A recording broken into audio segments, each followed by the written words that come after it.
Sabe, minha gente, tem certas dores na vida que não sangram, não deixam cicatriz na pele, mas quebram o homem por dentro de um jeito que nem o tempo consegue consertar direito. A gente costuma achar que a cegueira é a pior escuridão que existe, não é mesmo? Perder a luz do sol, o rosto de quem se ama, o verde da mata.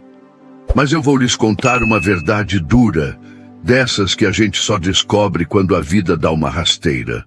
A pior escuridão não é a dos olhos. A pior escuridão é aquela que mora no coração de quem a gente confia.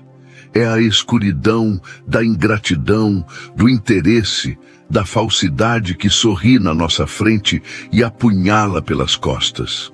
Foi isso que o coronel Augusto descobriu. E ele não era um velho caquético, não senhora. Augusto tinha 40 anos. Era um homem feito, forte como um jequitibá, com os ombros largos de quem carregou o peso daquela fazenda nas costas desde que o pai se foi. Tinha o rosto marcado pelo sol, sim, mas era um rosto bonito, firme, com aquela barba cerrada que impunha respeito. Mas por dentro, por dentro, Augusto estava em ruínas. Tudo começou numa tarde de terça-feira, daquelas abafadas que anunciam tempestade. Augusto tinha caído do cavalo dias antes. Uma queda feia, bateu a cabeça, ficou desacordado. O médico da vila, Dr. Almeida, enfaixou os olhos dele. Disse que houve um trauma nos nervos, que precisava de repouso absoluto no escuro. E assim ele ficou, por 2 semanas intermináveis. 2 semanas ouvindo o mundo sem ver. 2 semanas sentindo o cheiro da traição pairando no ar como cheiro de leite azedo. Naquela tarde, o Dr. Almeida tirou as faixas. O quarto estava na penumbra. Augusto piscou, sentindo a luz ferir as pupilas desacostumadas. A imagem veio borrada no início, como um reflexo na água mexida, mas logo o foco voltou. Ele viu a estante de livros empoeirada, viu o crucifixo na parede, viu as próprias mãos, calejadas e fortes. Ele enxergava, graças a Deus ele enxergava. Ele ia abrir a boca para gritar, para celebrar, para chamar as criadas e pedir um banquete. Mas naquele exato segundo, a porta do quarto estava entreaberta, e ele viu, pelo espelho do guarda-roupa que refletia o corredor, a Rosa. Rosa, a criada mais nova, de 25 anos, bonita que só ela, mas vaidosa como um pavão. Ela estava no corredor, experimentando um casaco de linho que pertencia à falecida mãe de Augusto. Ela se olhava no espelho do corredor, fazia bico, passava a mão no tecido fino e ria. Uma risada debochada. O ceguinho lá dentro nunca vai saber. Sussurrou ela para si mesma, mas o silêncio da casa era tanto que Augusto ouviu. Aquela frase travou a garganta dele. Ceguinho. O desprezo na voz dela foi um soco no estômago. Augusto fechou a boca e fechou os olhos. Quando o médico perguntou, "E então, coronel, o que o senhor vê?" Augusto respirou fundo, sentindo o gosto amargo da decepção, e mentiu. "Nada, doutor." A voz dele saiu rouca, carregada de uma dor que não era física. "Só vejo sombras, vultos cinzentos. A luz foi embora." O médico suspirou triste. Deu tapinhas no ombro dele, receitou repouso e disse que talvez fosse permanente. Assim que o médico saiu, Augusto ficou sozinho e tomou a decisão mais perigosa de sua vida. Ele continuaria cego. Ele usaria aquela escuridão fingida como uma lanterna para iluminar a alma das 3 mulheres que viviam sob o seu teto. E você aí, que está me ouvindo agora, você teria coragem? Teria coragem de fingir que não vê? Só para descobrir o que as pessoas fazem quando acham que ninguém está olhando? É um teste de fogo, minha gente. E o fogo queima. Se você gosta de histórias que mostram a verdade nua e crua da alma humana, já se inscreve aqui no canal Contos do Coração. Deixa o seu joinha, porque isso ajuda a nossa prosa a chegar mais longe. E me conta aqui nos comentários, de qual lugar desse nosso Brasilzão você está acompanhando o drama do Coronel Augusto?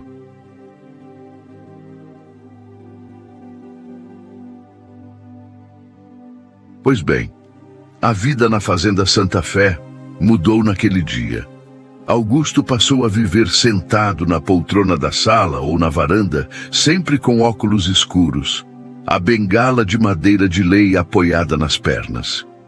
Ele, um homem de 40 anos, cheio de vida, agora dependia delas para tudo. Para comer, para andar, para se vestir. E foi aí que o teatro começou. Eram 3 as mulheres que cuidavam da casa. Tinha a Rosa, que eu já falei, 25 anos. Tinha sonhos de grandeza, achava que a roça era pouco para a beleza dela. Vivia folheando revistas de moda que chegavam da capital, suspirando por vestidos que não podia comprar. Tinha a Teresa, 32 anos. Era a cozinheira e governanta. Mulher de temperamento forte, mãos pesadas e coração fechado. Trabalhava muito, é verdade, mas cobrava cada gota de suor com reclamações e resmungos. Achava que a vida tinha sido injusta com ela e por isso se sentia no direito de pegar o que não era seu. E tinha a Maria. Ah, a Maria. 28 anos. Era silenciosa, tinha vindo de longe, fugida de um passado triste que ninguém conhecia direito. Tinha os olhos grandes, cor de mel, e mãos que, apesar do trabalho duro na lavoura e na limpeza, eram suaves. Na primeira noite da cegueira, Augusto estava sentado à mesa de jantar. O lustre de cristal iluminava a sala, mas ele mantinha o olhar fixo num ponto vazio da parede. "O jantar está servido, coronel", disse Teresa, colocando o prato na frente dele com um baque seco, sem nenhum cuidado. A sopa balançou e derramou na toalha. "Cuidado, Teresa", murmurou Augusto. "Eu não vejo, mas escuto." "Derramou?" "Só um pingo", mentiu ela. "Tinha derramado uma poça." "O senhor que é desastrado. Agora come." Augusto tateou a mesa em busca da colher. Ele via perfeitamente onde ela estava, mas sua mão tremia de propósito, batendo no copo, derrubando o guardanapo. Ele queria ver até onde ia a paciência delas. Rosa estava sentada na outra ponta da mesa, lixando as unhas. Ela nem olhou para ele. "Credo, Teresa, ele come feito um bicho agora", disse Rosa sem baixar o tom de voz, achando que a cegueira trazia surdez junto. Imagina se alguém da cidade vê o Coronel Augusto, o solteirão mais cobiçado da região, babando na sopa desse jeito. Acabou o charme, hein? Charme? Teresa riu, uma risada seca. O que sobrou foi o dinheiro. E olhe lá, se ele não assinar os papéis do banco logo, essa fazenda vai à falência e a gente vai pra rua. Ele não vai assinar nada se não enxergar, retrucou Rosa. Vamos ter que guiar a mão dele.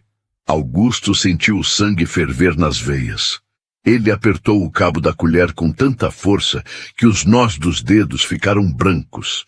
Elas estavam falando dele como se ele fosse um móvel quebrado, um estorvo.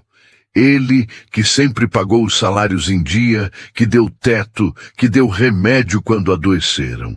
A ingratidão tem um gosto amargo, pior que fel. Foi então que ele sentiu um toque leve no braço. Um toque diferente, quente, respeitoso. Seu Augusto. Era a voz de Maria. Ela estava ao lado dele. Ele não a tinha visto entrar, perdida em seus pensamentos de raiva. A colher está aqui, na sua mão direita. Deixe eu ajudar o senhor. Maria guiou a mão dele até o prato. Não empurrou, não forçou. Apenas indicou o caminho. A sopa está quente, cuidado, avisou ela. É de abóbora com carne seca, do jeito que o senhor gosta. Augusto virou o rosto na direção dela. Mesmo através dos óculos escuros, ele podia ver os traços dela. Maria não usava maquiagem como Rosa. O cabelo estava preso num coque simples, mas alguns fios rebeldes caíam sobre a testa. Ela tinha uma mancha de farinha no avental. Era uma beleza real, cansada, mas digna. Obrigado, Maria, disse ele. Pelo menos alguém nesta casa ainda lembra que eu sou gente. O senhor é o patrão, disse Teresa lá da cozinha. A gente respeita, mas respeito não enche barriga. O senhor precisa decidir o que vai fazer da vida. Vai ficar aí sentado para sempre? Eu tenho 40 anos, Teresa. Augusto explodiu batendo a mão na mesa. O susto fez Rosa pular na cadeira. Eu não morri, eu só perdi a vista. Minha cabeça funciona, meus braços funcionam. Funcionam para quê? Desafiou Rosa. Para andar a cavalo? Para laçar boi? O senhor agora é dependente, coronel. Aceite isso. Facilita para todo mundo. Augusto engoliu a raiva junto com a sopa. Ele precisava manter o disfarce. Se ele se revelasse agora, seria apenas uma briga. Ele precisava de provas, precisava saber quem realmente estava ao seu lado. Os dias foram passando, arrastados como carro de boi na lama. A fazenda continuava sua rotina. O capataz vinha dar o relatório na varanda, constrangido, falando alto como se Augusto fosse surdo. Augusto ouvia o mugido do gado, o canto dos pássaros, o cheiro do café sendo torrado. Seus outros sentidos pareciam de fato mais aguçados, ou talvez fosse a atenção redobrada de quem vive em estado de alerta. Ele percebeu que Teresa roubava. Eram coisas pequenas no início. 1 quilo de açúcar, um pedaço de toucinho, velas. Mas depois, a ousadia aumentou. Numa tarde, Augusto estava na sala, fingindo cochilar. Teresa entrou. Ele a viu, pelas frestas das pálpebras semicerradas, abrir a cristaleira. Ela pegou um faqueiro de prata, herança da avó de Augusto. Enfiou 2 colheres grandes no bolso do avental. Velho inútil, resmungou ela. Nem sabe o que tem. Pra que tanta prata para comer mingau? Isso aqui paga minhas dores nas costas. Augusto sentiu uma vontade imensa de levantar e gritar, ladra! Mas se conteve. A dor da traição era maior que a perda da prata. Teresa estava com ele há 10 anos. Ele ajudou a enterrar o marido dela. Pagou os estudos do sobrinho dela. E era assim que ela retribuía, roubando e amaldiçoando. Mas se Teresa era a ganância bruta, Rosa era a malícia refinada.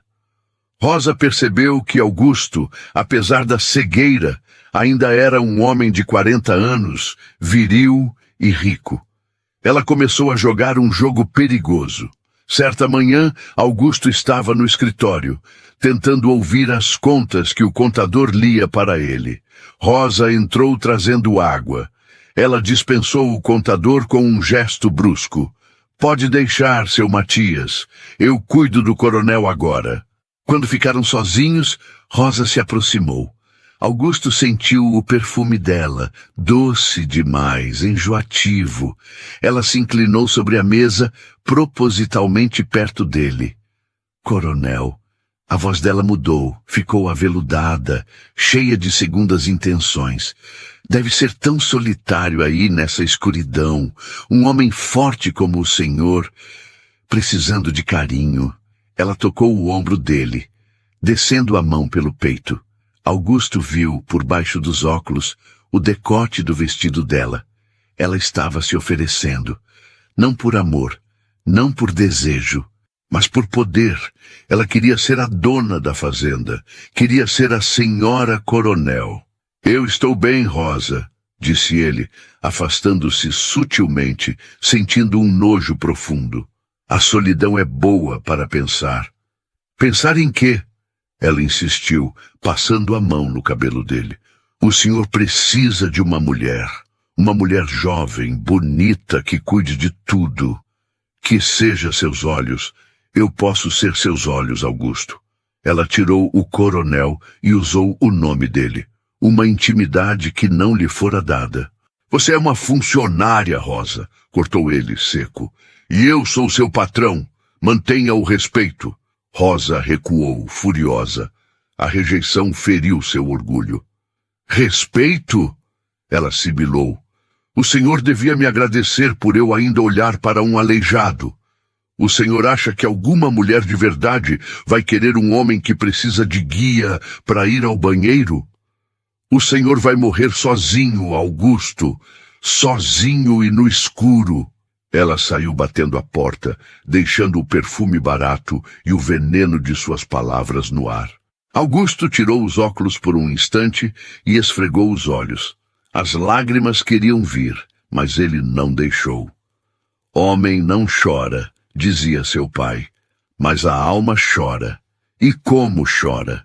Ele se sentia cercado por lobos, lobos vestidos de saias, dentro da sua própria casa. Foi então que a porta se abriu novamente, devagar. Augusto recolocou os óculos rapidamente. Era Maria. Ela trazia uma bacia com água morna e toalhas limpas. Com licença, seu Augusto, disse ela, a voz mansa como brisa de fim de tarde. Vim fazer a barba do senhor. O senhor sempre gostou de estar bem arrumado. Não é porque não vê que precisa deixar de se cuidar. Ela puxou uma cadeira e sentou-se de frente para ele. Colocou a toalha quente no rosto dele. O calor relaxou os músculos tensos de Augusto. Maria começou a passar o sabão, com movimentos circulares, suaves. O cheiro era de sândalo e lavanda. Cheiro de limpeza, de paz. Por que você faz isso, Maria? Perguntou ele, de repente. As outras acham que eu sou um estorvo, que eu devia morrer logo. Maria parou a mão por um instante. Depois, continuou a ensaboar.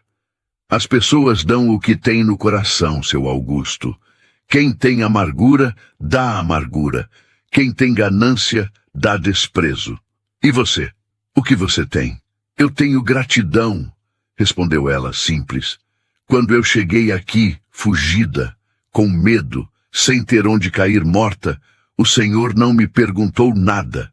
Só me deu trabalho e um quarto seguro. O Senhor salvou a minha vida. Cuidar do Senhor agora não é favor, é o mínimo. Ela pegou a navalha. Augusto sentiu o metal frio tocar seu pescoço.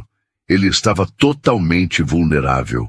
Se ela quisesse, um movimento rápido e tudo acabaria. Mas ele não sentiu medo, sentiu confiança.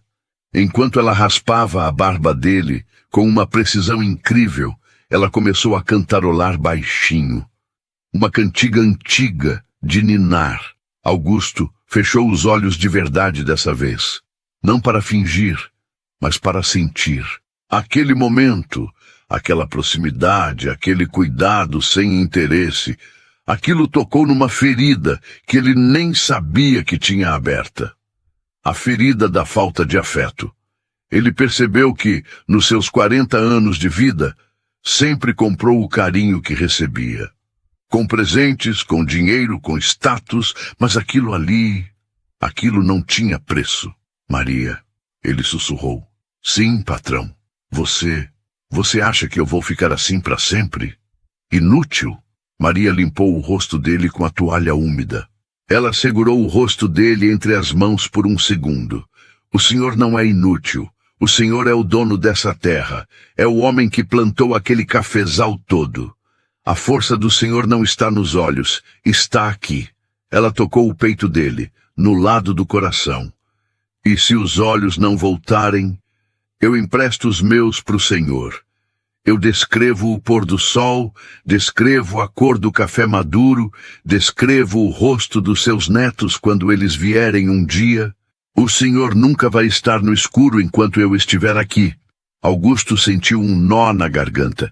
Ele teve vontade de arrancar os óculos, de olhar nos olhos dela e dizer, eu vejo você, Maria, eu vejo a sua alma linda. Mas não podia, ainda não. O perigo ainda rondava. E o perigo se mostrou real naquela mesma noite. Augusto tinha ido se deitar mais cedo, fingindo cansaço. Mas não dormiu. Ficou deitado, ouvindo os sons da casa. Por volta da meia-noite, ouviu passos no corredor. Passos furtivos. Eram duas pessoas. Ele se levantou, pegou a bengala e foi até a porta, encostando o ouvido na madeira. Eram Rosa e Teresa. Elas estavam paradas logo ali no corredor, conversando aos sussurros. Não dá para esperar mais, Teresa, dizia Rosa, a voz urgente.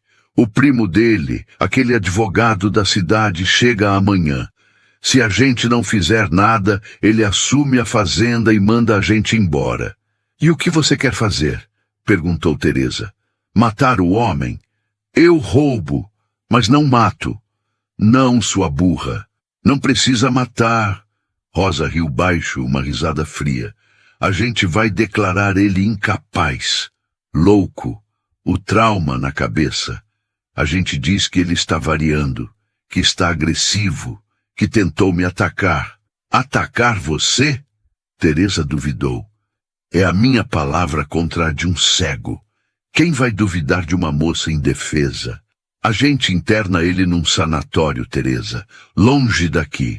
E a gente fica como cuidadoras da casa até a justiça decidir.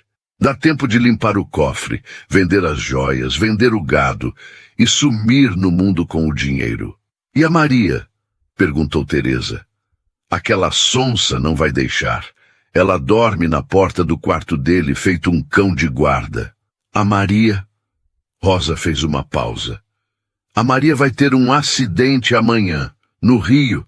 Ela vai lavar roupa, não vai? As pedras são escorregadias. Ninguém vai sentir falta de uma criada sem família. Augusto gelou. O coração dele parou por um segundo e depois disparou como um tambor.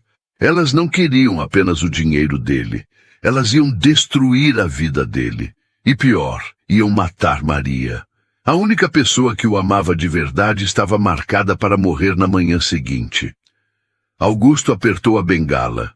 A farsa tinha acabado de se tornar uma questão de vida ou morte. Ele precisava agir. Mas como? Ele era um homem só contra duas conspiradoras. E precisava proteger Maria sem se entregar antes da hora. Ele voltou para a cama, sentindo o suor frio escorrer pelas costas. A noite lá fora era escura, sem lua, mas dentro daquele quarto a escuridão era ainda mais profunda. E Augusto sabia que quando o sol nascesse, a guerra começaria. A madrugada na roça tem um silêncio que fala, não é, minha gente? É um silêncio cheio de grilos, de sapos na lagoa, do vento mexendo nas folhas do cafezal.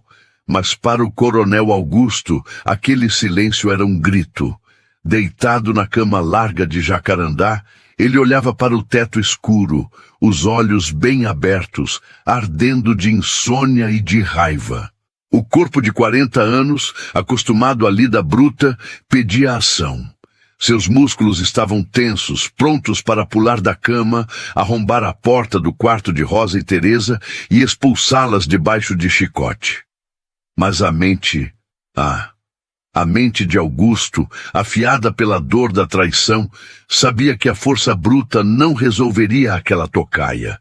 Ele precisava ser raposa, não onça. A conversa que ele ouvira no corredor ecoava na cabeça dele como um sino de igreja em dia de enterro. A Maria vai ter um acidente amanhã, no rio. Aquelas palavras gelavam o sangue dele, mais do que o vento frio que entrava pela fresta da janela. Elas iam matar a única alma inocente daquela casa, só para tirar um obstáculo do caminho. E ele, o ceguinho, o inútil, era o único que podia impedir. Quando o primeiro raio de sol riscou o horizonte, tingindo as nuvens de roxo e laranja, Augusto já tinha um plano. Um plano arriscado, que exigiria dele uma paciência de Jó e um talento de ator que ele nem sabia que tinha. Ele ouviu o galo cantar. Ouviu o barulho da lenha sendo jogada no fogão na cozinha. Ouviu o cheiro do café fresco subindo pelo corredor. E ouviu, com o coração apertado, os passos leves de Maria, indo em direção à lavanderia, cantarolando baixinho, sem saber que caminhava para a própria morte. Augusto pulou da cama, vestiu-se às pressas, tateando as roupas de propósito para fazer barulho, derrubando uma cadeira. "Maria!" ele gritou, com a voz rouca de quem acabou de acordar de um pesadelo. "Maria!" O grito ecoou pela casa. Na cozinha, Teresa parou com a faca no ar. No corredor, Rosa, que ainda estava de camisola, revirou os olhos. Mas Maria, que já estava com a trouxa de roupa na cabeça pronta para descer ao rio, largou tudo e correu. "Estou aqui, seu Augusto." Ela entrou no quarto ofegante. "O que houve? O senhor caiu. Está sentindo dor." Augusto estava sentado na beira da cama, segurando a cabeça com as duas mãos, fingindo um desespero profundo.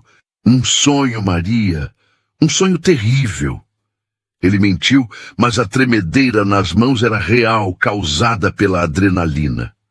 "Eu sonhei que a escuridão me engolia, que eu estava me afogando num rio de lama e ninguém me ouvia gritar." Maria se aproximou, o rosto cheio de compaixão. "Foi só um pesadelo, patrão. O senhor está seguro aqui." "Não." Augusto segurou o pulso dela. "Não me deixe sozinho hoje, Maria. Por favor." Aquela sensação, o frio da água, parece que ainda está aqui. Ele tocou o peito. Eu preciso que você fique comigo, hoje, o dia todo. Não saia de perto de mim." Maria olhou para a trouxa de roupa lá fora. "Mas, seu Augusto, hoje é dia de lavar os lençóis. O rio está cheio. É bom para bater roupa." "Esqueça os lençóis," ordenou ele imperativo, mas com um tom de súplica. "Que se danem os lençóis. Eu compro outros. Eu quero você aqui. Você é a única que me traz paz. Leia para mim. Converse comigo. Só não vá para o rio. Prometa." Maria, com aquele coração de ouro que não cabia no peito, sorriu. "Está bem, seu Augusto. Eu fico. A roupa pode esperar. O sossego do Senhor é mais importante." Augusto soltou o ar que prendia nos pulmões. Tinha conseguido. Pelo menos por hoje, a morte não visitaria o rio. Mas se Augusto estava aliviado, na cozinha o clima era de tempestade. Rosa entrou, batendo os chinelos furiosa. O que foi aquela gritaria? O velho surtou de vez. Teresa, que mexia o angu com força desnecessária, resmungou. Chamou a sonsa. Disse que teve pesadelo. Mandou ela ficar com ele o dia todo. Disse que não quer que ela vá para o rio. Rosa parou, os olhos estreitando-se como os de uma cobra pronta para o bote. "Ele não deixou ela ir para o rio?" Ela repetiu, desconfiada. "Justo hoje? Coincidência de velho gagá," disse Teresa. "Deve estar com medo da própria sombra." "Mas isso atrapalha tudo, Rosa. Se a Maria ficar grudada nele, como a gente vai resolver o problema dela?" "A gente adia," disse Rosa fria. "O que é um dia a mais? O primo Otávio só chega amanhã à tarde. Temos tempo. Mas isso me dá uma ideia. Se ele está tão dependente dela, tão apegado, a gente pode usar isso contra ele." "Como assim?" "A gente diz pro Otávio que a relação deles não é de patrão e criada, que a Maria se aproveita da demência dele, que ela manipula o velho. Isso vai ser mais um motivo para internar ele e expulsar ela. A maldade, minha gente, é criativa. Ela acha brecha onde não tem." E Rosa, com seus 25 anos de ambição desenfreada, era uma arquiteta da desgraça. Enquanto isso, na sala de estar, a manhã transcorria numa paz frágil. Augusto estava sentado na sua poltrona de couro e Maria estava num banquinho aos pés dele, lendo um jornal antigo que encontrara na estante. A voz dela era clara, pausada, dando vida às notícias velhas da capital. Augusto não prestava atenção nas notícias. Ele prestava atenção nela. Ele a observava por trás dos óculos escuros. Via como a luz do sol, que entrava pela janela, iluminava os cabelos castanhos dela, revelando tons de cobre. Via como ela franzia a testa quando lia uma palavra difícil. Via como as mãos dela, calejadas do trabalho, alisavam o papel com cuidado. Maria... Ele interrompeu a leitura. E sim, seu Augusto, você nunca me contou de onde veio. Ele jogou a isca. Precisava saber quem era aquela mulher que o defendia com tanta lealdade. Precisava entender a dor dela para conectar com a sua. Maria baixou o jornal. O sorriso dela murchou um pouco e os olhos ganharam aquela névoa de saudade que a gente conhece bem. Minha história não tem nada de bonito, patrão. É história de gente pobre, igual a tantas outras. Toda a história importa, Maria. Me conte, para eu esquecer o meu pesadelo. Ela suspirou, olhando para o jardim lá fora. Eu vim do norte de Minas, seu Augusto, de uma terrinha seca, onde a poeira vermelha tinge tudo. Meu pai era um homem bom, mas fraco para bebida. Minha mãe morreu quando eu era menina, me deixando com ele e com meus irmãos menores. Eu criei eles, sabe? Trabalhei na roça desde os 7 anos. Mão de criança na enxada. É triste de ver. Augusto assentiu, lembrando-se de sua própria infância, que apesar de rica, foi solitária e cheia de cobranças. E depois, incentivou ele. Depois eu casei. A voz dela tremeu. Achei que ia ser feliz. Ele era bonito, falava manso, chamava-se Bento. Mas a bebida, seu Augusto, a bebida é um demônio que entra na garrafa e sai no braço do homem. Bento ficou igual ao meu pai, ou pior, ele batia muito. Augusto apertou os braços da poltrona. A raiva subiu-lhe à garganta. Imaginar alguém machucando aquela mulher. E você aguentou? Aguentei, por causa do meu filho, o Gabriel. Os olhos dela se encheram de lágrimas. Ele era a luz da minha vida. Tinha os olhos pretos, espertos. Mas a vida na roça é dura. Veio uma febre ruim que secou o menino em 3 dias. Bento estava bêbado, gastou o dinheiro do remédio na venda. Gabriel morreu nos meus braços, seu Augusto, pedindo água. Uma lágrima solitária escorreu por baixo dos óculos escuros de Augusto. Ele sabia o que era perder. Ele tinha perdido a noiva, anos atrás, num acidente de charrete.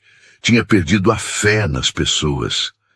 Mas perder um filho, e daquele jeito, depois que enterrei meu anjinho, continuou Maria, limpando o rosto com as costas da mão.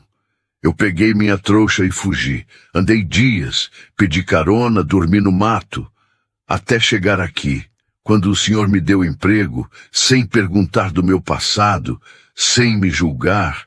O senhor me deu mais que um teto. O senhor me deu dignidade de volta. É por isso, seu Augusto, é por isso que eu não deixo ninguém fazer mal pro senhor. Porque eu sei o que é estar no fundo do poço e alguém estender a mão. O silêncio que se seguiu foi sagrado. Augusto sentiu uma conexão profunda com aquela mulher. Ambos eram sobreviventes. Ambos carregavam cicatrizes que não apareciam no espelho. A dor dela espelhava a dele, mas a resposta dela à dor foi o amor, enquanto a dele tinha sido o fechamento. Você é uma mulher forte, Maria, disse ele com a voz embargada. Mais forte do que eu. Que nada, patrão. O senhor é um jequitibá. Só está machucado. Mas vai sarar. Eu tenho fé. Naquele momento, Augusto teve certeza. Ele não lutaria apenas pela sua fazenda. Lutaria por ela, por Maria, para que ela nunca mais precisasse fugir, nunca mais precisasse ter medo. Mas a paz daquele momento foi quebrada pelo som de cascos de cavalo no terreiro. Augusto endireitou-se na poltrona. Maria levantou-se e foi até a janela. Quem é? Perguntou Augusto, fingindo não saber. É um homem, seu Augusto, bem vestido, de terno cinza. Parece gente importante. Era ele, o primo Otávio, o advogado. Ele tinha chegado um dia antes do previsto. A conspiração tinha acelerado. Rosa entrou na sala correndo, ajeitando o cabelo com um sorriso vitorioso no rosto. Coronel, que surpresa boa! Seu primo Otávio chegou. Veio fazer uma visita. Augusto sentiu o estômago revirar. Otávio era um homem da cidade, liso como sabão, com palavras difíceis e caráter duvidoso. Sempre teve inveja das terras de Augusto. Se ele estava ali, chamado por Rosa, era para dar o golpe final. Otávio, murmurou Augusto. Mande entrar. Otávio entrou na sala trazendo consigo o cheiro de charuto caro e colônia forte. Meu primo querido, exclamou ele, com uma falsidade teatral. Soube da tragédia. Vim assim que pude. Que lástima, Augusto, que lástima. Um homem no seu vigor. Na escuridão. Ele apertou a mão de Augusto com força excessiva, testando a reação. Augusto manteve a mão mole, fingindo fraqueza. Coisas da vida, Otávio, disse Augusto. Deus dá, Deus tira. É verdade. Mas não se preocupe. Eu vim para ajudar. Rosa me escreveu, estava desesperada, coitada. Disse que o senhor está confuso, que precisa de amparo legal. Confuso? Augusto virou a cabeça na direção de Rosa. Eu estou cego, Otávio, não doido. Claro! Otávio riu nervoso. Mas a cegueira abala os nervos. E administrar uma fazenda desse tamanho requer olhos atentos. Olhos que o senhor, infelizmente, não tem mais. Trouxe uns papéis, Augusto. Uma procuração simples. Para eu cuidar das finanças enquanto o senhor se recupera. Papéis? Agora? Augusto tentou ganhar tempo. Acabei de almoçar, Otávio. Minha cabeça está pesada. É só uma assinatura, primo. Rosa guia sua mão. Otávio tirou uma pasta de couro da maleta. O som do zíper abrindo pareceu o som de uma guilhotina. Vamos almoçar primeiro, insistiu Augusto. Teresa fez um frango ensopado. Você não vai fazer essa desfeita, vai? Viajou tanto. Otávio trocou um olhar com Rosa. Augusto viu o olhar. Rosa assentiu levemente. Tudo bem, primo. Almoçamos. Mas depois resolvemos isso. Sem falta. O almoço foi um teatro de horrores. A mesa estava posta com a melhor toalha. Otávio sentou-se à direita de Augusto, Rosa à esquerda. Teresa servia, com um sorriso forçado. Maria tinha sido mandada para a cozinha, proibida de entrar na sala de jantar por Rosa, sob o pretexto de que assuntos de família não dizem respeito à criadagem. Augusto comia devagar, sentindo o olhar de Otávio sobre ele. Ele sabia que estava sendo avaliado. Cada movimento desajeitado, cada garfada que errava a boca, era anotada mentalmente pelo primo como prova de sua incapacidade.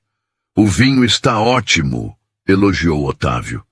Safra antiga, hein, Augusto, do tempo do tio Geraldo. Guardei para ocasiões especiais, disse Augusto. Pena que o senhor não pode ver a cor dele, um rubi intenso. Otávio provocou. Foi então que Teresa entrou com a sobremesa, doce de leite com queijo, e trouxe também um copo de água para Augusto. Sua água, coronel, disse ela, colocando o copo perto da mão dele. Augusto ia pegar o copo, mas parou. Algo estava errado. O cheiro.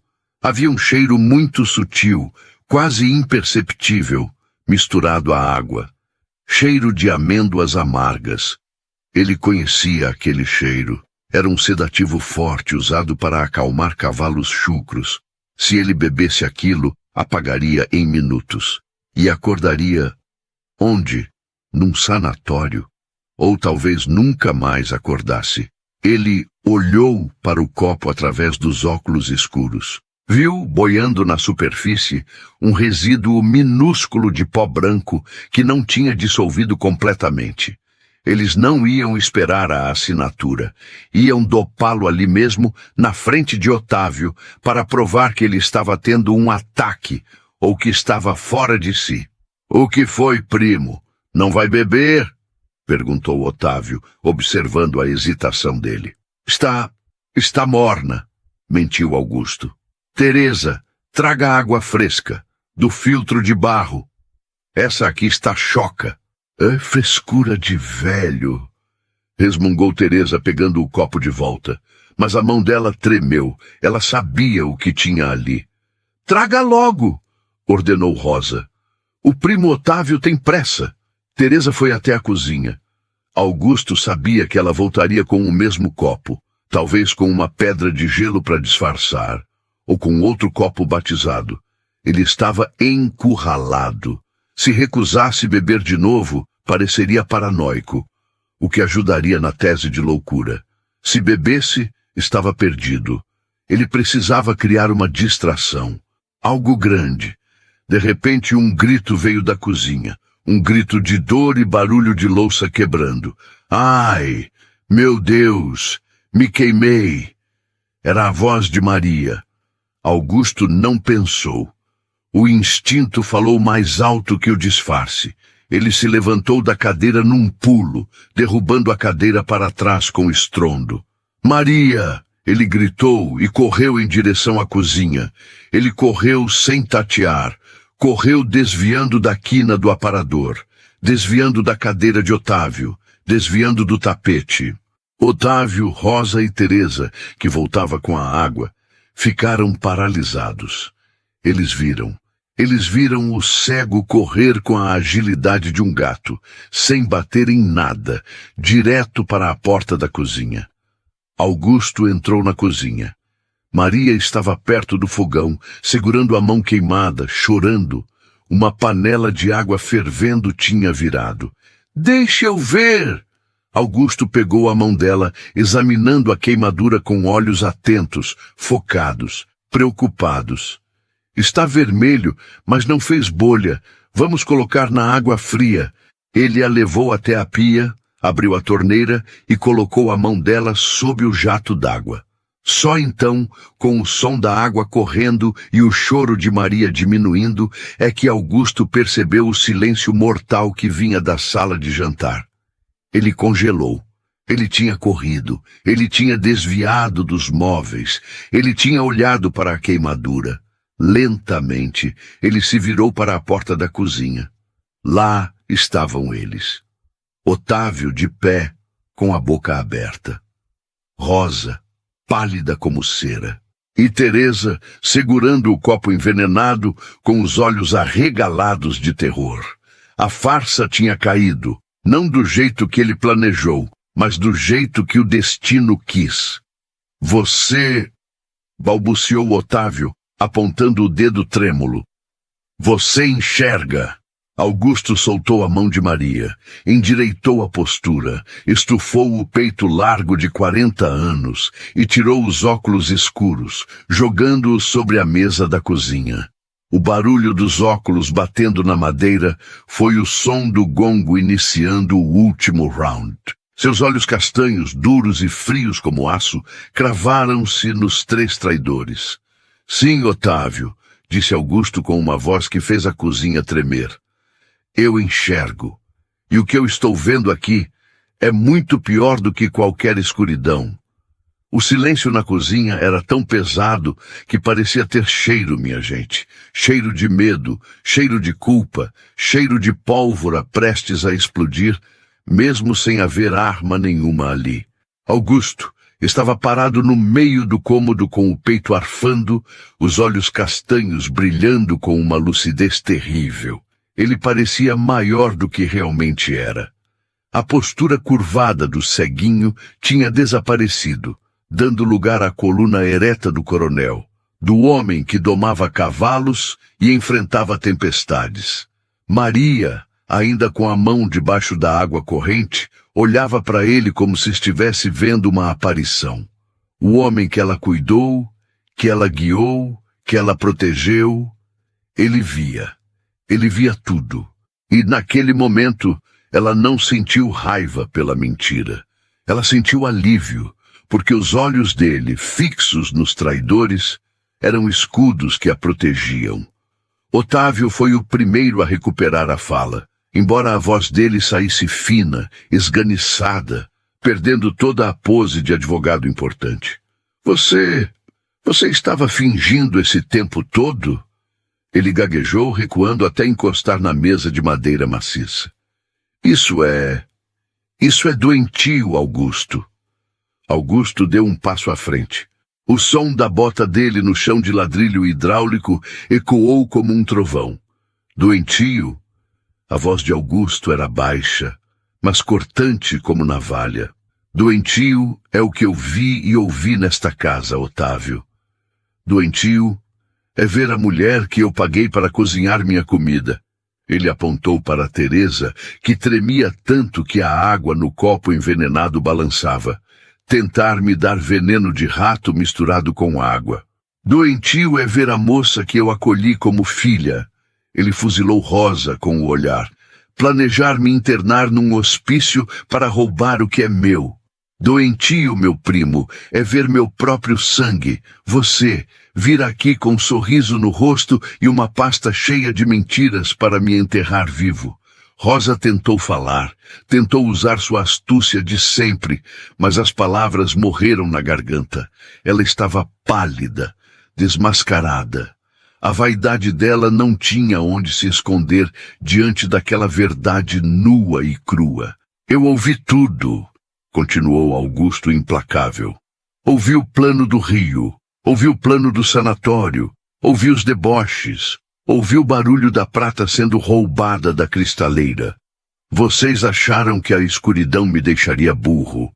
Mas a escuridão, meus caros, só me fez ouvir melhor o som podre das almas de vocês. Teresa, num gesto de desespero, largou o copo na pia. O vidro quebrou e a água batizada escorreu pelo ralo, levando a prova do crime, mas não a culpa. Foi ideia dela, gritou Teresa apontando para Rosa. Eu sou uma pobre coitada, coronel. Ela disse que o senhor ia ficar louco de qualquer jeito. Ela me obrigou. Mentirosa, gritou Rosa, perdendo a compostura de dama. Você queria o dinheiro tanto quanto eu, velha ladra. Silêncio, trovejou Augusto. Não quero ouvir brigas de ratos no meu convés. Saiam da minha casa. Agora. Os três. Ele apontou para a porta dos fundos que dava para o terreiro. Saiam com a roupa do corpo. Não levem nada.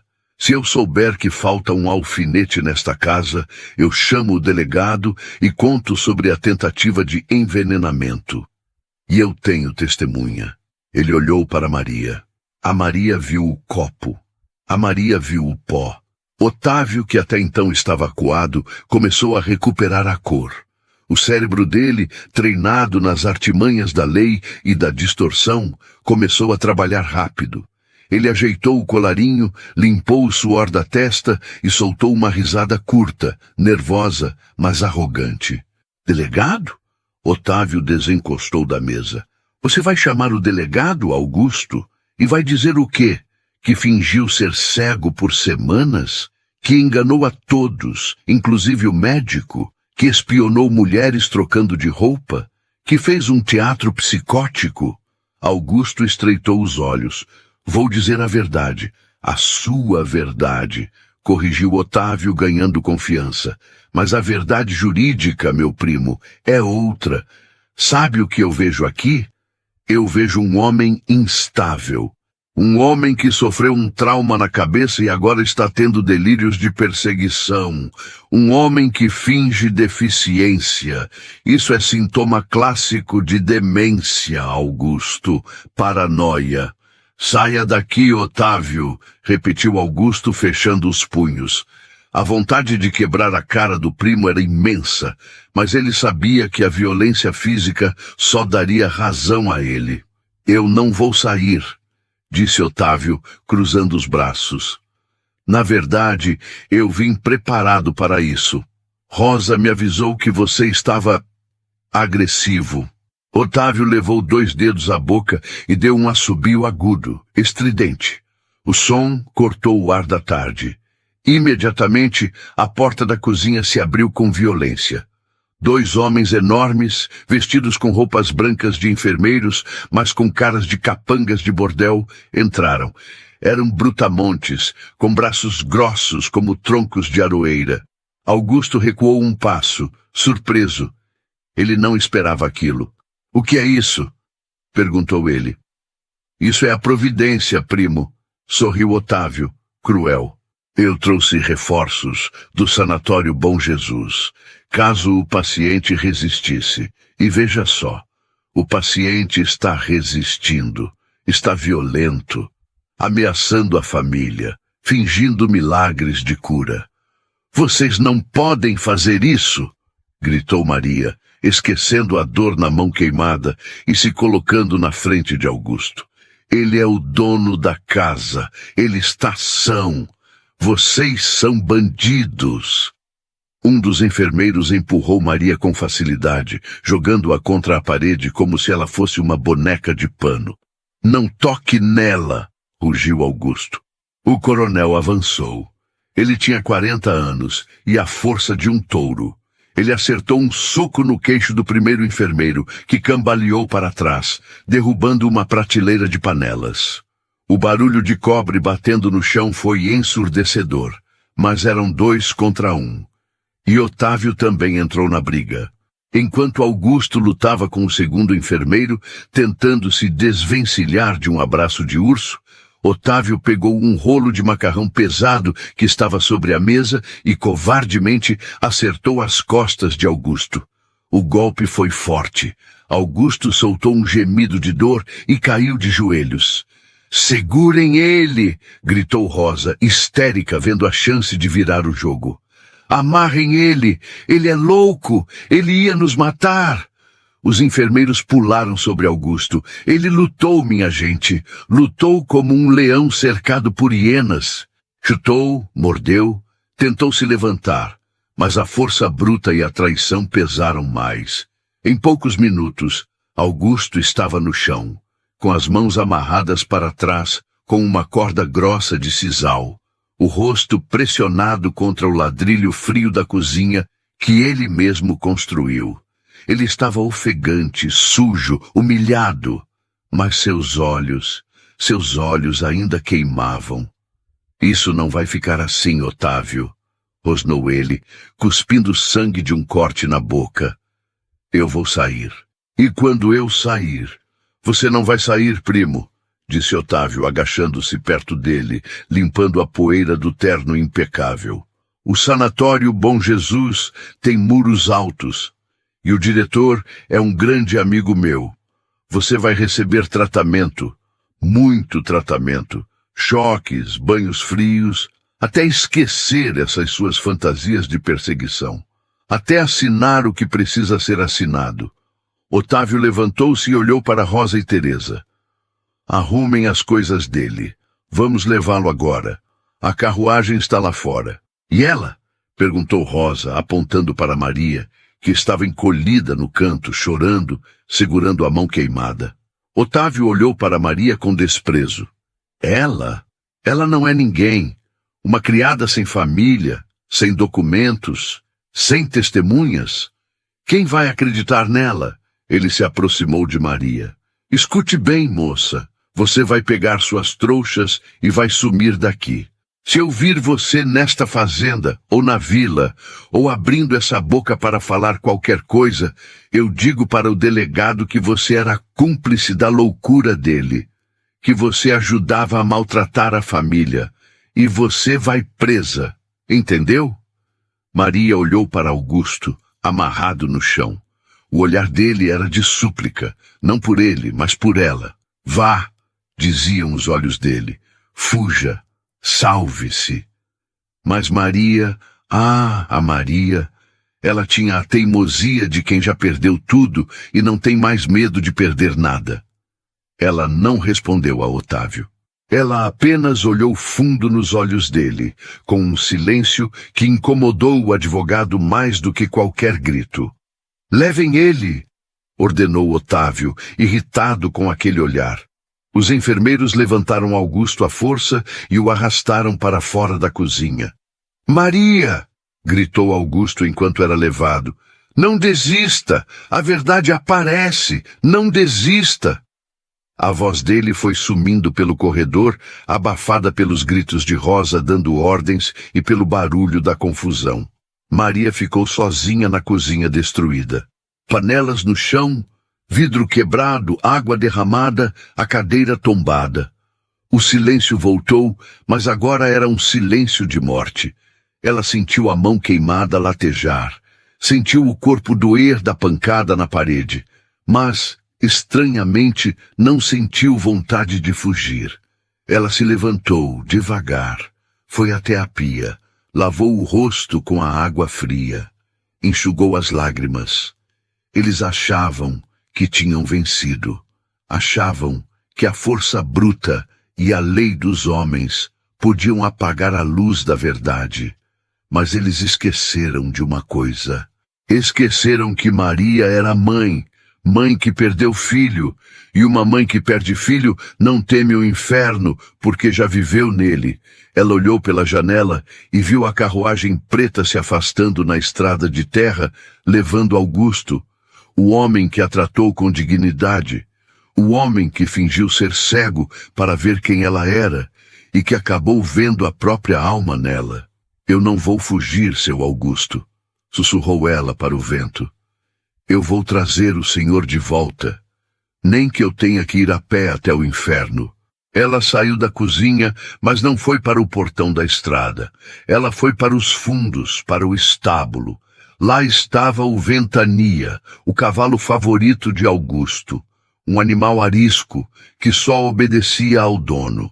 Maria nunca tinha montado num cavalo daquele tamanho, mas a necessidade é a melhor professora. Ela precisava chegar à vila antes deles. Precisava achar alguém. O padre? O delegado? Será que era corrupto mesmo? Não. Ela precisava de alguém que tivesse mais poder que Otávio. Alguém que a cidade toda respeitasse e temesse. Ela se lembrou de uma história que Augusto contara numa daquelas tardes de leitura. Sobre um velho juiz aposentado, Doutor Siqueira, que vivia recluso numa fazenda vizinha, brigado com o mundo, mas famoso por ser o homem mais justo e implacável da região.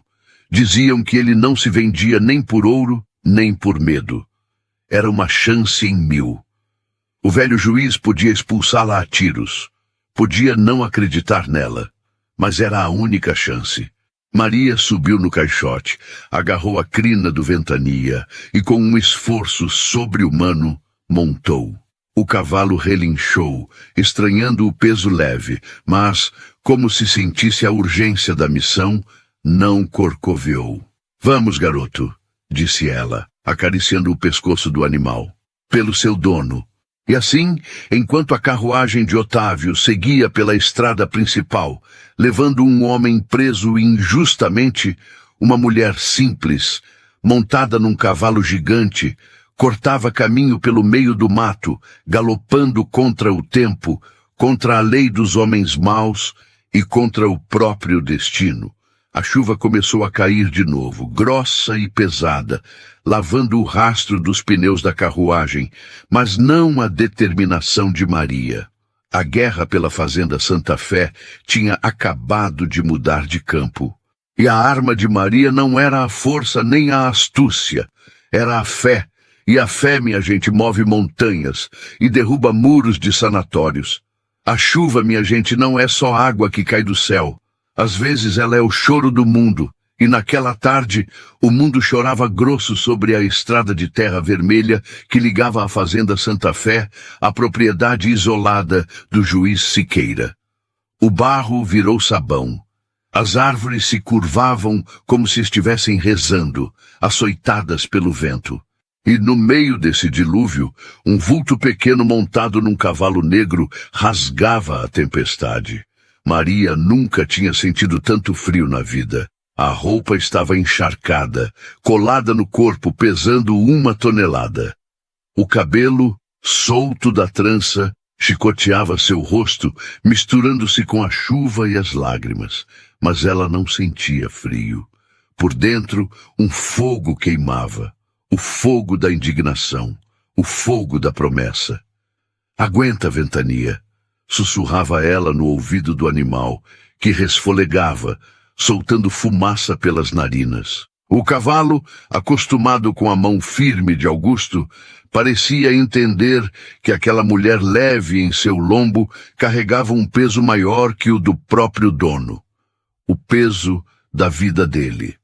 Enquanto isso, a léguas dali, numa carruagem fechada e abafada, Augusto vivia seu próprio inferno. Ele estava sentado no banco duro, com as mãos amarradas tão forte que os pulsos sangravam. Otávio estava sentado à frente dele, fumando aquele charuto insuportável, com as pernas cruzadas, tranquilo como quem vai a um passeio no parque. "Sabe, primo", dizia Otávio, soltando a fumaça na cara de Augusto, "você devia me agradecer. O Sanatório Bom Jesus é um lugar pitoresco. Dizem que os banhos de gelo fazem maravilhas para acalmar os ânimos. E a comida? Bem, a comida não é um banquete da Teresa, mas mantém o corpo vivo. O suficiente para assinar papéis." Augusto olhava para fora, pela fresta da cortina. Via apenas borrões cinzentos da chuva. Ele não respondeu. Guardou sua energia. Ele sabia que cada palavra dita ali seria usada contra ele. "O paciente está delirando", diriam. "O paciente está agressivo." O silêncio era sua única arma naquele momento. Mas por dentro, ele rezava. Não por ele, mas por Maria. Que ela tenha fugido, pensava ele. Que ela esteja longe, segura, esquecida de mim e dessa desgraça toda. Mal sabia ele que Maria estava, naquele exato momento, desmontando do cavalo, na frente de um portão de ferro enferrujado, guardado por 2 cães enormes que latiam furiosamente. A casa do juiz Siqueira parecia uma fortaleza abandonada. Paredes de pedra, janelas altas e estreitas, trepadeiras cobrindo o telhado. Era um lugar que exalava solidão e severidade. Maria bateu palmas, gritou. "Ô de casa, pelo amor de Deus!" Ninguém respondeu. Apenas os latidos e o trovão. Ela tentou empurrar o portão. Trancado. O desespero bateu forte. Se ninguém a ouvisse, se o juiz não estivesse... Ela olhou para o muro. Era alto, de pedra bruta, mas tinha uma árvore, uma goiabeira velha, com um galho que passava por cima. Sem pensar 2 vezes, Maria amarrou o cavalo, tirou os sapatos que escorregavam na lama e começou a escalar. Ela, que sempre foi recatada, que sempre teve medo de altura, subiu naquela árvore como um gato fugindo de cachorro. Rasgou o vestido, arranhou os braços, mas alcançou o galho. Pulou para dentro do quintal. Os cachorros avançaram. Eram 2 filas brasileiros com bocas que pareciam cavernas. Maria parou. Não correu. Dizem que bicho sente o cheiro do medo, mas também sente o cheiro da autoridade. E Maria, naquele momento, estava revestida de uma autoridade que não era dela. "Quietos!" ela gritou, com uma voz que saiu do fundo do estômago. "Saiam!"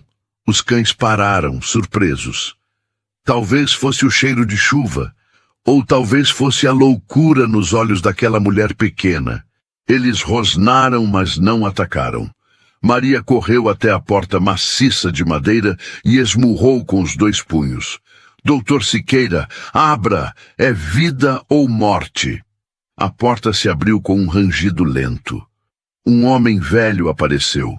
Ele usava um roupão de veludo gasto, segurava um candelabro e tinha uma expressão de quem comeria pregos no café da manhã. O juiz Siqueira era uma lenda viva. Diziam que ele tinha mandado prender o próprio irmão por roubo de gado.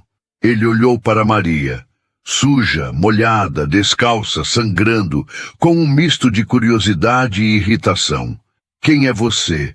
A voz dele era grave, como pedra rolando morro abaixo. "E por que invadiu minha casa em vez de usar a campainha como gente civilizada?" "Eu sou Maria", disse ela tremendo de frio e de adrenalina, "criada do coronel Augusto da Santa Fé. E eles levaram ele, doutor, levaram ele pro hospício. O primo Otávio. Eles vão matar ele lá dentro." O juiz estreitou os olhos. "Otávio? Aquele advogadozinho de porta de cadeia?" O nome pareceu despertar o interesse dele. "Entre, mulher, antes que você morra de pneumonia na minha varanda e eu tenha que explicar um cadáver pro delegado."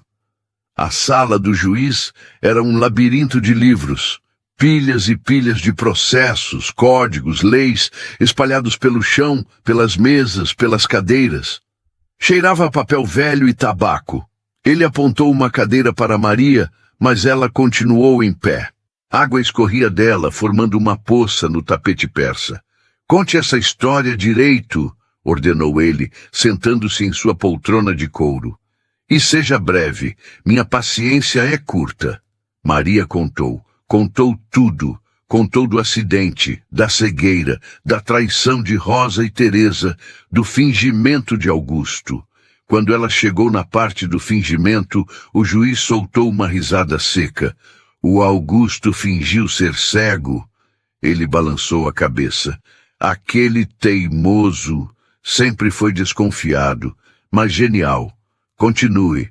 Maria contou do veneno, da queimadura, da revelação e da chegada dos enfermeiros.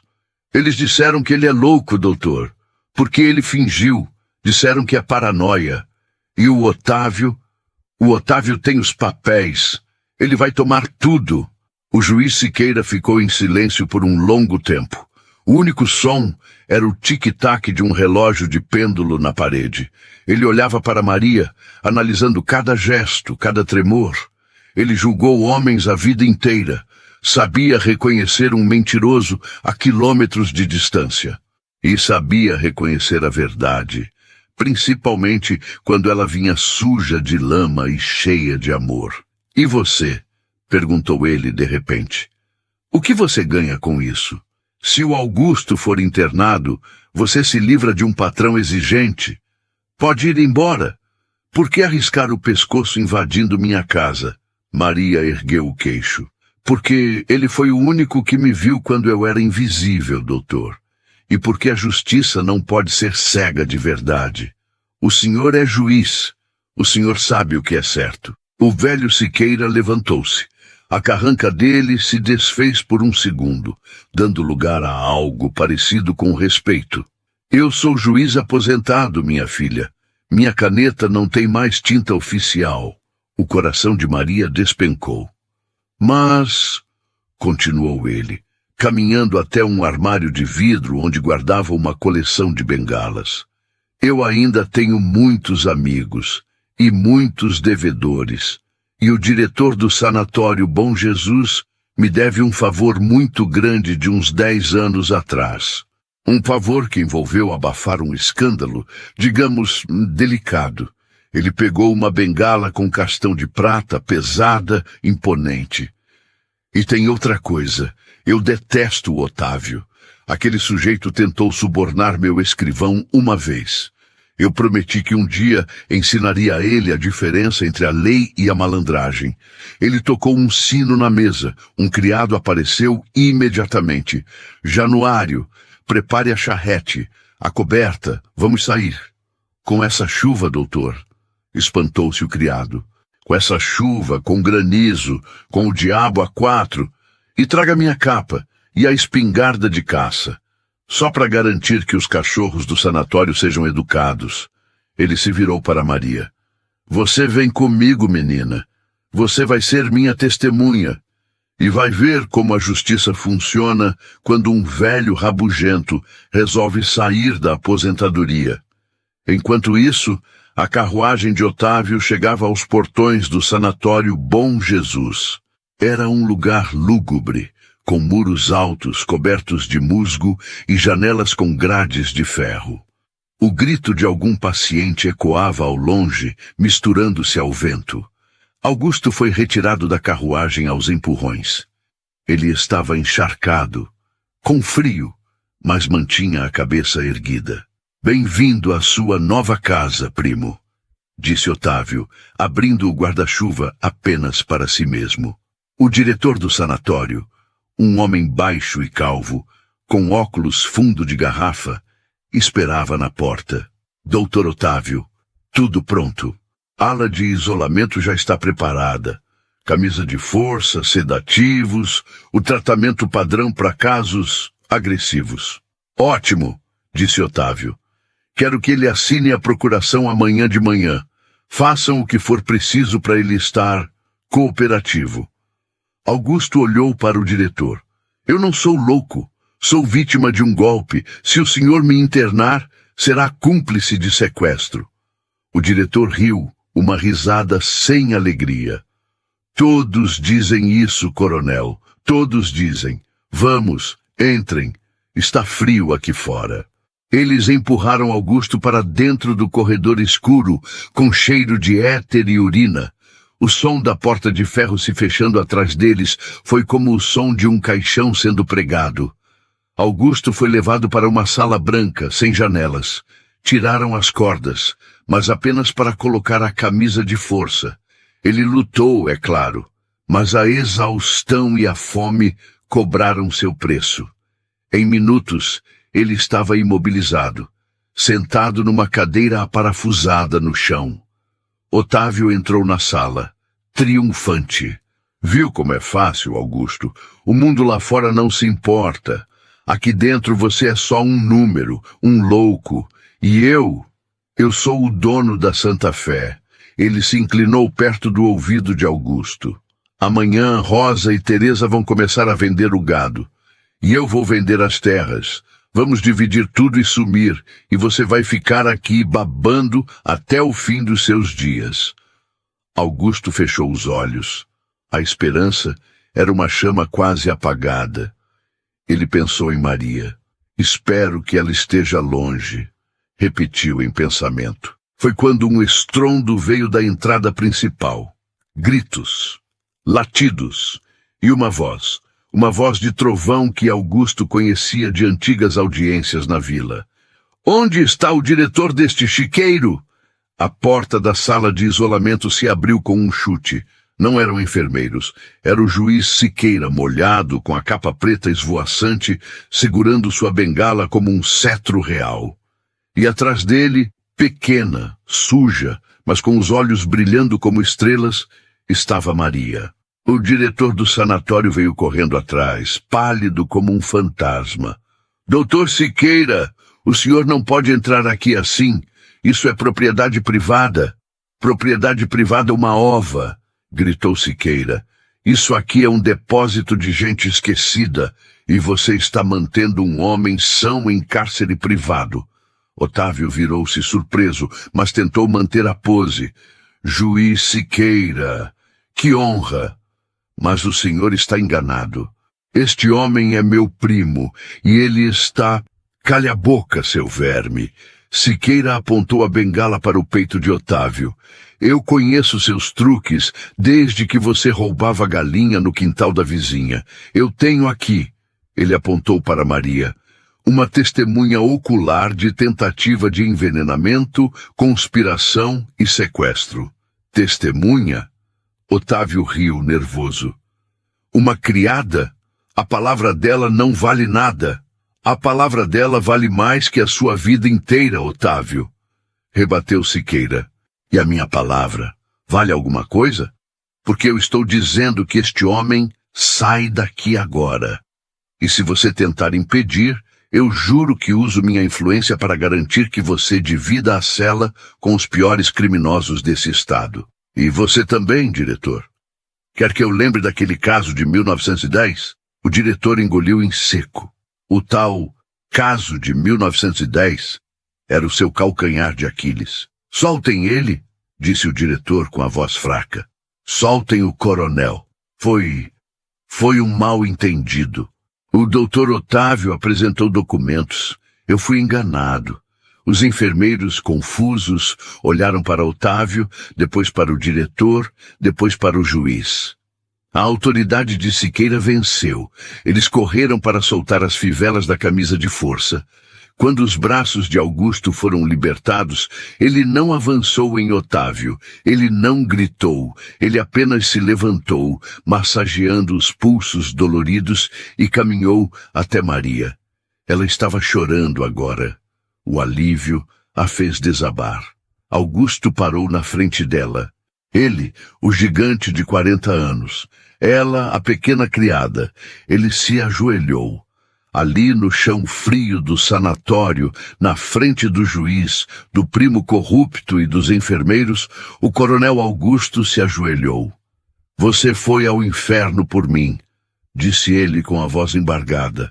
Eu fui buscar o senhor, respondeu ela soluçando. Augusto beijou as mãos dela, as mãos sujas de barro, arranhadas, queimadas, mãos de santa. Ele se levantou e olhou para Otávio. O primo estava encostado na parede, derrotado, sabendo que o jogo tinha acabado ali. Suma, disse Augusto, suma da minha frente, Otávio. Se eu te vir de novo, nem o juiz Siqueira vai conseguir te salvar de mim. Otávio não esperou segunda ordem. Saiu correndo pela porta, deixando para trás a dignidade que nunca teve. Vamos para casa, Augusto, disse o juiz Siqueira, colocando a mão no ombro do amigo. Minha charrete está lá fora. E tem conhaque. Obrigado, Siqueira. Eu nunca vou esquecer isso. Agradeça a ela. O juiz apontou para Maria. Essa mulher tem mais coragem no dedo mindinho do que nós dois juntos no corpo todo. Eles saíram do sanatório. A chuva tinha parado. O ar estava frio, mas limpo. Mas enquanto subiam na charrete, Augusto parou. Ele olhou na direção da fazenda. O que foi? Perguntou Maria. Rosa e Teresa, disse Augusto com o rosto endurecendo. Elas ficaram lá, sozinhas, com o cofre, com a prata, com tudo. Deixe para lá, seu Augusto, disse Maria. O importante é que o senhor está vivo. Não, Maria. Augusto subiu na charrete e pegou as rédeas das mãos do cocheiro do juiz. Não é pelo dinheiro, é pela justiça. O mal não pode morar na minha casa nem mais um minuto. Nós vamos para lá, agora. E assim a charrete partiu, não para o descanso, mas para o acerto de contas final. Porque limpar a sujeira do chão é fácil, minha gente. Mas limpar a sujeira da alma de uma casa, isso exige mais do que vassoura, exige presença. E o dono da casa estava voltando. A noite já ia alta quando a charrete do juiz Siqueira cruzou a porteira da fazenda Santa Fé.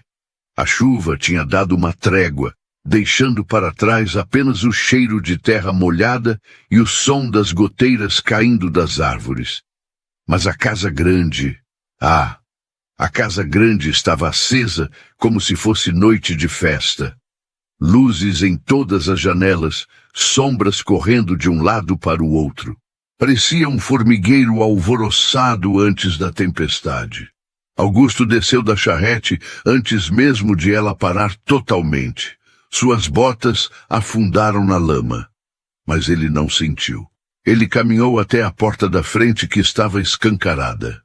O juiz Siqueira e Maria vieram logo atrás, testemunhas silenciosas do acerto de contas. A cena na sala de estar era de revirar o estômago. Rosa e Teresa não estavam chorando a perda do patrão. Elas estavam saqueando. O tapete persa estava enrolado num canto. A prataria da cristaleira estava amontoada sobre a mesa de jantar, junto com castiçais, relógios de parede e até quadros retirados das molduras. No centro da sala, Uma mala aberta recebia tudo o que brilhava. Rosa estava de joelhos, tentando forçar a fechadura de uma caixa de joias antiga que pertencera à mãe de Augusto. "Anda logo com isso, Teresa!" gritava ela. "O Otávio disse que volta amanhã, mas eu não confio naquele primo. Vamos pegar o que der e sumir na primeira diligência." "Calma, o diabo da caixa não abre!" reclamava Teresa, puxando uma cortina de veludo para usar como trouxa. "E aquele velho doido? Será que ficou preso mesmo?" "Preso e babando!" riu Rosa, uma risada feia e estridente. "Aquele lá nunca mais vê a luz do sol. A Santa Fé agora é nossa. Ou pelo menos o recheio dela." Augusto parou no batente da porta. Ele não gritou. Ele apenas bateu a ponta de sua bengala, que o juiz lhe emprestara, no assoalho de madeira. Toc, toc, toc. O som seco cortou a risada de Rosa como uma faca. As duas mulheres congelaram. Lentamente viraram a cabeça para a porta. A cor fugiu do rosto de Rosa tão rápido que ela parecia ter morrido em pé. Teresa deixou cair a cortina de veludo. Lá estava ele. Não o ceguinho frágil, não o louco amarrado, mas o coronel Augusto. Sujo de lama, com a roupa amassada, mas com uma dignidade que preenchia a sala inteira.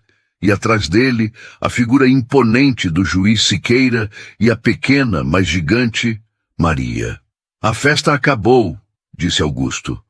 A voz dele era calma, terrível de tão calma. "Coronel", balbuciou Teresa, recuando até bater na parede. A gente estava guardando as coisas para proteger." "Proteger?" Augusto entrou na sala, passando os olhos pela pilha de roubo. "Proteger de quem? De vocês mesmas?" Rosa, recuperando um pingo de sua audácia venenosa, tentou se levantar. "O senhor fugiu", acusou ela, apontando o dedo. "O senhor é um fugitivo. O doutor Otávio vai..." "O doutor Otávio", interrompeu o juiz Siqueira, dando um passo à frente e fazendo sua capa preta farfalhar. "Está, neste momento, provavelmente cruzando a fronteira do estado, fugindo de um mandado de prisão que eu vou expedir assim que chegar ao meu escritório. E vocês duas..." O juiz olhou para a bagunça. "Flagrante de furto qualificado, formação de quadrilha, abuso de incapaz. Eu poderia mandar as duas para a cadeia agora mesmo, e garanto que a cela feminina da vila não tem o conforto desta sala." Teresa desabou no chão, chorando alto. "Pelo amor de Deus, doutor juiz, eu tenho filhos." Mentira, ela não tinha. "Não me prenda. Foi a Rosa. Foi ideia da Rosa." "Sua víbora!" gritou Rosa, avançando em Teresa. "Você que disse que a prata valia mais. Chega!" O grito de Augusto fez as duas pararem. Ele caminhou até a caixa de joias que Rosa tentava abrir. Pegou a caixa, limpou a poeira com a manga da camisa e a entregou para Maria. "Guarde isso, Maria. Pertenceu a uma mulher honesta. Não merece ser tocada por mãos sujas." Depois, ele se virou para as duas traidoras.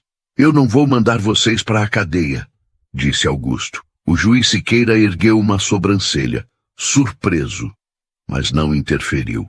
"A cadeia dá teto e comida", continuou Augusto. "E vocês não merecem nada meu, nem meu ódio, nem meu dinheiro, nem o custo da minha justiça." Ele apontou para a porta aberta, para a escuridão da noite e a lama da estrada. "Saiam, agora, com a roupa do corpo, nada mais." "Mas está chovendo", choramingou Rosa. "Não temos para onde ir." "O mundo é grande", disse Augusto, "e ele ensina. Vão aprender a ganhar o pão com o suor do rosto, não com a mentira. Vão aprender o valor de um teto quando não tiverem um. Saiam da minha terra, e se eu vir o rastro de vocês aqui de novo, aí sim o juiz Siqueira terá trabalho." Rosa olhou para Augusto, depois para o juiz e finalmente para Maria. Viu que não havia brecha, Não havia charme ou mentira que funcionasse ali. Com ódio nos olhos, mas derrotada, ela se levantou e marchou para a porta, de nariz empinado, mas pisando no barro. Teresa foi atrás, soluçando, arrastando os pés. Elas sumiram na escuridão, sem prata, sem ouro, sem dignidade. Apenas com a companhia uma da outra e a certeza amarga de que tiveram o paraíso nas mãos e o trocaram por ganância. Quando o som dos passos delas desapareceu, um silêncio abençoado desceu sobre a casa. Augusto suspirou e pareceu que um peso de 100 anos saiu de seus ombros. Ele se virou para o juiz. Obrigado, Siqueira. Pode ir descansar. A casa está segura agora. Tem certeza, amigo? Perguntou o juiz. Não quer que eu deixe o cocheiro de guarda? Não precisa. Augusto olhou para Maria, que estava recolhendo a prataria da mesa com cuidado. Eu tenho a melhor guarda que um homem pode ter. O juiz sorriu, tirou o chapéu para Maria e saiu. Ficaram apenas os dois, Augusto e Maria, o patrão e a criada. Mas aquela distância não existia mais. Augusto aproximou-se dela, pegou um castiçal de prata da mão dela e o colocou sobre a mesa. Pare, Maria. Deixe isso aí. Amanhã a gente arruma. Mas está tudo bagunçado, seu Augusto. A casa a gente arruma, disse ele. Mas agora eu preciso te perguntar uma coisa. Ele puxou uma cadeira e fez sinal para que ela se sentasse. Maria sentou-se, tímida, com as mãos no colo. Por que você voltou? Perguntou ele, olhando fundo nos olhos dela. Você podia ter fugido, podia ter se livrado de tudo isso. Por que arriscar sua vida por um homem que te enganou, fingindo ser cego? Maria baixou os olhos por um instante, depois os ergueu, cheios de lágrimas. Porque quando eu cheguei aqui, fugida de um marido que me batia com fome e medo, o Senhor me deu um prato de comida sem perguntar meu nome. Porque quando meu filho morreu e eu não tinha dinheiro para o caixão, o Senhor pagou o enterro e mandou colocar flores, mesmo sem nunca ter visto o menino. O Senhor fingiu ser cego agora, seu Augusto, mas o Senhor sempre enxergou a dor dos outros. E quem enxerga a dor do outro merece ser salvo. Augusto sentiu uma lágrima escorrer pelo rosto barbado. Ele estendeu a mão e segurou a mão de Maria. Mão calejada, segurando mão calejada. Maria, a partir de hoje você não é mais minha criada. Maria arregalou os olhos assustada. O senhor vai me mandar embora? Não! Augusto riu, um riso frouxo de alívio. Nunca! Eu quero dizer que você não trabalha mais para mim. Você trabalha comigo. Essa fazenda é grande demais para um homem sozinho. Eu preciso de alguém que eu confie para me ajudar a administrar. Alguém que tenha o coração no lugar certo. Você aceita ser minha governanta? Minha braço direito? Minha família? Maria sorriu. Um sorriso que iluminou a sala mais do que todas as lâmpadas acesas. Aceito, seu Augusto. Aceito. Epílogo. 20 anos depois. O tempo, minha gente, é um senhor que não tem pressa, mas não para nunca. 20 anos se passaram na Fazenda Santa Fé. E se você passasse por lá numa tarde de domingo, não reconheceria o lugar. Onde antes havia silêncio e medo, agora havia vida. O cafezal tinha dobrado de tamanho. Havia uma escola para os filhos dos colonos, construída no antigo galpão. E na varanda da casa grande, 2 velhos amigos viam o sol se pôr. Augusto, agora com 60 anos, cabelos totalmente brancos, mas ainda forte, estava sentado em sua cadeira de balanço. Ele não precisava mais de óculos escuros, mas às vezes fechava os olhos para sentir a brisa, lembrando-se dos dias de escuridão que lhe trouxeram a luz.